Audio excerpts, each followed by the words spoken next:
రంగారెడ్డి జిల్లాలో ఇటీవలి కాలంలో జరిగిన అభివృద్ది కార్యక్రమాలు, ముఖ్యమైన సంఘటనలు, రాజకీయ అంశాలు, నేతల పర్యటనలు మొదలైన విషయాల గురించి మా ఆకాశవాణి ప్రతినిధి మహేందర్ అందిస్తున్న జిల్లా నివేదిక.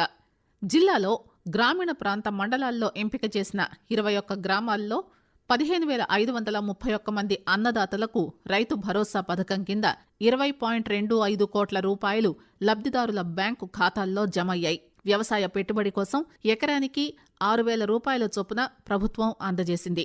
జిల్లా వ్యాప్తంగా 7.51 లక్షల ఎకరాల భూములుండగా ఇందులో 6.97 లక్షల ఎకరాలు సాగుకు యోగ్యంగా ఉన్నట్టు వ్యవసాయ శాఖ గుర్తించింది.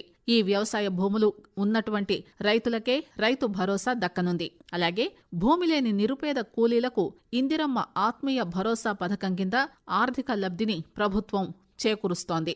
తొలి దశగా 432 మంది కూలీలకు 27.72 లక్షల రూపాయలు అందజేసింది.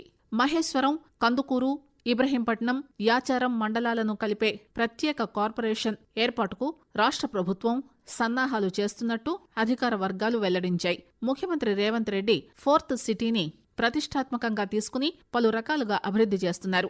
ఇప్పటికే outer ring road, Raviryal junction నుంచి 330 అడుగుల వెడల్పుతో ఆకుతోటపల్లి వరకు గ్రీన్ ఫీల్డ్ రోడ్డు నిర్మాణం చేపట్టాలని సంకల్పించారు. ఇందులో భాగంగా భూసేకరణకు ఇటీవలే నోటిఫికేషన్ వెలువడగా అధికారులు క్షేత్రస్థాయిలో ప్రజాభిప్రాయ సేకరణ చేస్తున్నారు. ప్రత్యేక కార్పొరేషన్ గా మారితే బెంగళూరు, నాగార్జునసాగర్ హైవేల మధ్య ఉన్నటువంటి ఈ 4th సిటీ ప్రాంతం తలమానికంగా మారనుంది. మున్సిపల్ కార్పొరేషన్లు, మున్సిపాలిటీల్లో ఆస్తి పన్ను వసూళ్లపై అధికారులు ప్రత్యేక దృష్టి సారించారు. 2024-25 ఆర్థిక సంవత్సరం మార్చితో ముగియనుండటంతో గడువులోగా 100% పన్నులు రాబట్టడమే లక్ష్యంగా కార్యాచరణ రూపొందించి రంగంలోకి దిగారు. ప్రధానంగా దీర్ఘకాలంగా పెండింగ్లో ఉన్న బకాయిలపై దృష్టి సారిస్తూ అవసరమైతే వారికి నోటీసులు సైతం జారీ చేస్తున్నారు.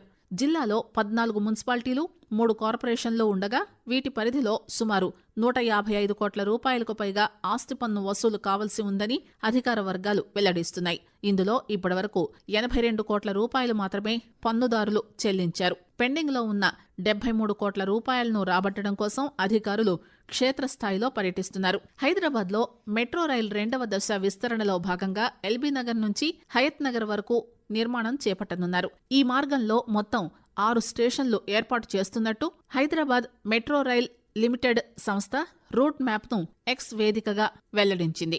ఎల్బీనగర్ మెట్రో స్టేషన్ నుంచి Chintalkunta, Vanasthalipuram, Autonagar, lecturers colony, RTC colony, Hayath Nagar వరకు స్టేషన్లు ఉండనున్నాయి. 2వ దశలో భాగంగా ఎల్బీనగర్ నుంచి హయత్ నగర్ వరకు ఎలివేటెడ్ కారిడార్ 7.1 కిలోమీటర్ల మేర మెట్రో రైలు అందుబాటులోకి వస్తే ఇటు సికింద్రాబాద్, హైటెక్ సిటీ వైపు ప్రయాణం మరింత సులభతరం కానుండటంతో పాటు సమయం ఆదా అవుతుందని స్థానికులు సంతోషం వ్యక్తం చేస్తున్నారు. కేంద్ర ప్రభుత్వం తీసుకొచ్చిన అమృత్ భారత్ పథకం కింద షాద్ నగర్ రైల్వే స్టేషన్ రూపురేఖలు మారుతున్నాయి.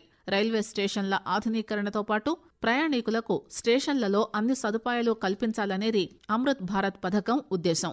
ఈ పథకం అమలుకు రాష్ట్రంలో 15 రైల్వే స్టేషన్లు ఎంపిక కాగా ఇందులో షాద్ నగర్ ఒకటి.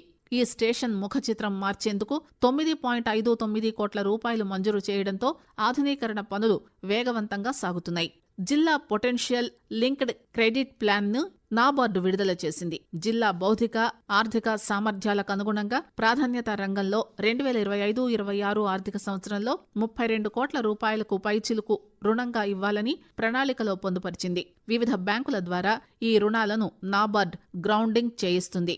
పంటల ఉత్పత్తి, నిర్వహణ, మార్కెటింగ్ రంగానికి 4,633.34 కోట్ల రూపాయలు, వ్యవసాయ అనుబంధ కార్యకలాపాల టర్మ్ లోన్ల కోసం 2,107.22 కోట్ల రూపాయలు, మౌలిక సదుపాయాలకు 803.19 కోట్ల రూపాయలు, అనుబంధ కార్యకలాపాల కోసం 2,464.30 కోట్ల రూపాయలు, సూక్ష్మ, చిన్న, మధ్యతరహా పరిశ్రమలకు 20,342 కోట్ల రూపాయలను కేటాయించగా వీటిని రుణాల రూపంలో అందజేయనుంది.